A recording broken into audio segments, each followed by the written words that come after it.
Good morning, students. How are you all? Myself, Dr. Deepti Loni, and I'm lecturer in Government PG College, Kapkot.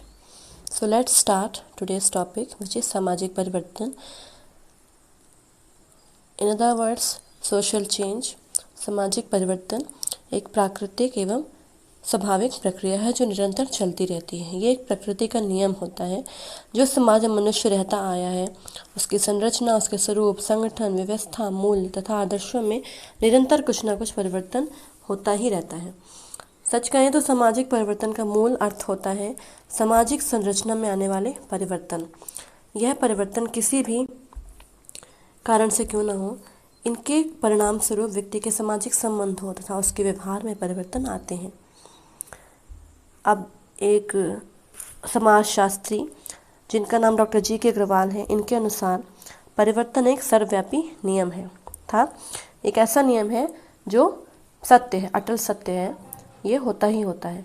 चाहे किसी रूढ़िवादी क्षेत्र में थोड़ा सा धीरे हो, कम हो, लेकिन परिवर्तन निरंतर चलता रहता है। प्राचीन काल में भारत की जो सभ्यता थी सर्वोच्च थी। उसके बाद मध्यकालीन युग आया जिसमें भारत में पाखंड, ढोंग और सामाजिक कुरीतियों का भारत एक केंद्र सा बन गया। और उसके बाद इन विशेषताओं में फिर से परिवर्तन हुआ। मुगल काल में भारतीय समाज की जो गति थी परिवर्तन की, वो अंग्रेज़ी शासनकाल में नहीं थी। तो परिवर्तन निरंतर चलता रहता है। अब इसकी अवधारणा क्या होती है? इसकी अवधारणा अलग अलग समाजशास्त्रियों ने अपने नज़रिए से अलग अलग दी है। जैसे कि कुछ शास्त्रीय सामाजिक ढांचे में हुए परिवर्तन को सामाजिक परिवर्तन की संज्ञा देते हैं और कुछ संबंधों में आए परिवर्तन को सामाजिक परिवर्तन मानते हैं।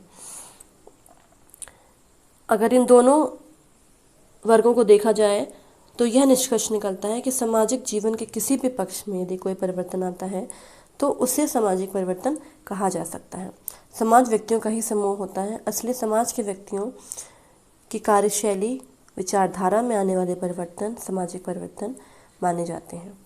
किंग्सले डेविस के अनुसार सामाजिक परिवर्तन का अर्थ सामाजिक संगठन अर्थात समाज के ढांचे और कार्यों में उत्पन्न होने वाले परिवर्तन मात्र से है। मैकाइवर तथा पेज के अनुसार समाजशास्त्री होने के नाते विशेष रुचि प्रत्यक्ष रूप में सामाजिक संबंधों से ही है। केवल इन सामाजिक संबंधों में होने वाले परिवर्तन को ही सामाजिक परिवर्तन कहा जाता है। अब परिवर्तन की आवश्यकता क्या होती है, इसका महत्व क्या होता है? परिवर्तन एक प्राकृतिक प्रक्रिया है। समाज प्रकृति का ही एक रूप होता है, इसलिए सामाजिक परिवर्तन भी प्राकृतिक एवं स्वाभाविक प्रतिक्रिया के रूप में उभरता है, किसी न किसी रूप में चलता ही रहता है। व्यक्ति स्वयं परिवर्तन का एक ज्वलंत उदाहरण माना जाता है। जैसे कि जब बच्चा होता है छोटा, वो धीरे धीरे बड़ा होता है जन्म लेने के बाद, और फिर उसकी शारीरिक परिवर्तन, उसके शैक्षिक, आर्थिक, सामाजिक जीवन में बदलाव चलता रहता है। समय के साथ वह व्यक्ति जीवन स्तर में भी बदलाव करता है अपने, और वो एक स्थिति में नहीं रहना चाहता है, ना ही अपना जीवन व्यतीत करना चाहता है। हर व्यक्ति की यही इच्छा होती है कि वह पहले से बेहतर स्थिति में जिए और अपनी स्थिति को और बेहतर बनाए। अब सामाजिक परिवर्तन की प्रक्रिया। सामाजिक परिवर्तन से गतिशीलता आती है तथा एक निश्चित प्रक्रिया से होकर गुजरता है। इसकी प्रक्रिया के मुख्य चरण इस प्रकार हैं। फर्स्ट, नवाचार, जिसे इनोवेशन भी कहा जाता है।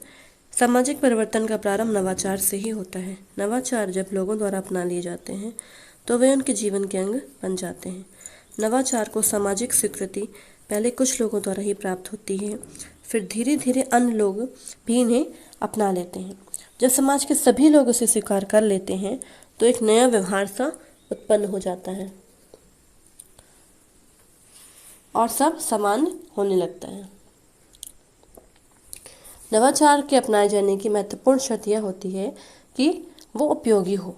अगर वह उपयोगी लाभप्रद नहीं होता है तो लोग उसे नहीं अपनाते या तो अपनाकर उसको छोड़ देते हैं, भूल जाते हैं और नई तकनीक अपनाते हैं।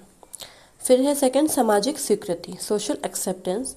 प्रारंभ में, शुरुआत में तो नवाचार को कुछ ही लोग स्वीकार कर पाते हैं।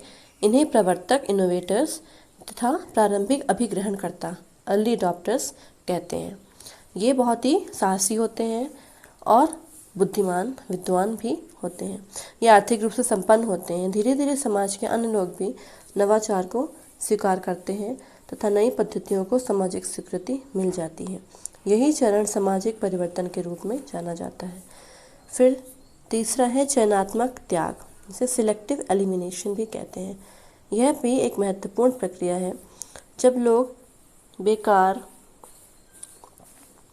अव्यवहारिक, अलाभकारी तथा असुविधाजनक पद्धतियों का अपनी इच्छा से त्याग करते हैं, तब यह प्रक्रिया चयनात्मक त्याग कही जाती है। जैसे कि खान पान में बदलाव, रीति रिवाज अपनी इच्छा से त्यागना, पारंपरिक मान्यताएं जो ट्रेडिशनल चली आ रही हैं पहले से परंपराएं, उनको छोड़ना, फैशन आदि के क्षेत्र में भी यह प्रक्रिया दिखाई पड़ती है।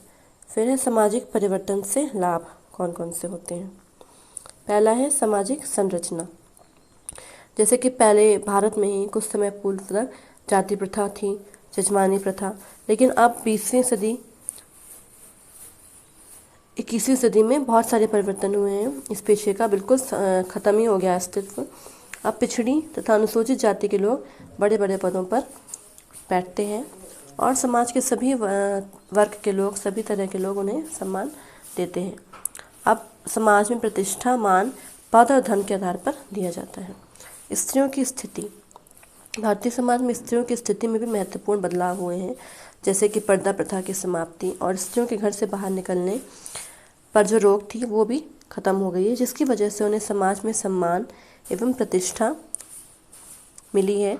उन्हें भारतीय विधि द्वारा भी पुरुषों के बराबर समान अधिकार दिए गए हैं। कुछ विशेषाधिकार कानून तथा सामाजिक सुरक्षा अधिनियम भी हैं स्त्रियों के लिए, जिनकी वजह से उनको थोड़ा सबल बनाया गया है, पुरुषों की स्थिति के बराबर खड़ा कर देने के लिए। फिर तीसरा, अभिवृत्ति। सामाजिक परिवर्तन के कारण भारतीयों की अभिवृत्ति, उनकी दृष्टिकोण में बदलाव देखे गए हैं। लोगों की सोचने की दिशा, उनकी जो मानसिकता है उसमें खुलापन आया है। अब पहले जैसे प्रेम विवाह, अंतर्जातीय विवाह पे बहुत रोक थी, नहीं होते थे, लेकिन अब धीरे धीरे लोगों के विचारों में खुलापन आने की वजह से प्रेम विवाह, अंतर्जातीय विवाह, जाति विभेद, अस्पृश्यता जो छुआछूत होता था उसमें भी अब बहुत बदलाव आया है। खान पान संबंधी कठोरता में भी कमी आई है। फिर फोर्थ है संवैधानिक नियमों का पालन। इसके फलस्वरूप लोग पारस्परिक नियमों का पालन करना छोड़ देते हैं तथा संपत्ति बंटवारा तथा उत्तराधिकार आदि के मामलों का निपटारा करने के लिए अदालत की ही शरण लेते हैं। फिर दैनिक जीवन तथा व्यवहार। आधुनिक भारतीय समाज में जो परिवर्तन आते हैं उन पर पश्चिमी सभ्यता एवं संस्कृति के प्रभाव साफ दिखाई देते हैं। भारतीयों के रहन सहन, खान पान, पहनावे, गीत संगीत, व्यवहार, आचार विचार, रीति रिवाज आदि को पश्चिमी संस्कृति ने काफ़ी प्रभावित किया है। इन परिवर्तनों के फलस्वरूप भारतीयों के जीवन में भी तेज़ी आई है। उनके सोचने विचारने के ढंग में खुलापन आया है तथा संकीर्णता के घेरे में घिरा भारतीयों का जीवन काफ़ी बदल गया है।